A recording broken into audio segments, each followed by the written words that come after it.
নিম্নমানের কাঠ আর ফিনিশিং কম থাকায় আমাদের এই সিংহাসনটি প্রথম থেকেই তার সৌন্দর্য হারাতে বসেছে। যতই ডলো যতই ঘষো ঠিক এরকমভাবেই কালারটা সবসময় থাকে, তাই চেষ্টাই নেমেছি সিংহাসনটিকে যাতে একটু ঠিক করা যায়। কালার হিসেবে এখানে আমি এশিয়ান পেন্টের গোল্ডেন ব্রাউনটা ইউজ করছি।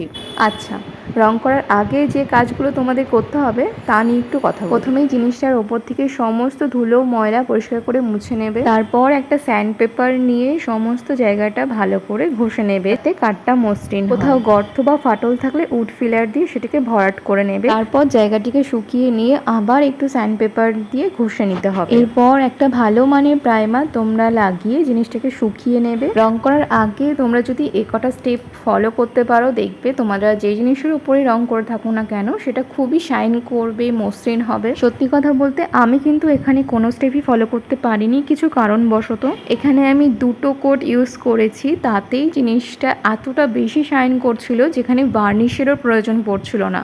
তো সব মিলিয়ে আমার সিংহাসনটা ঠিক এরকম লাগছিল। তোমরা আমাকে জানিও তোমাদের কেমন লেগেছে। টাটা।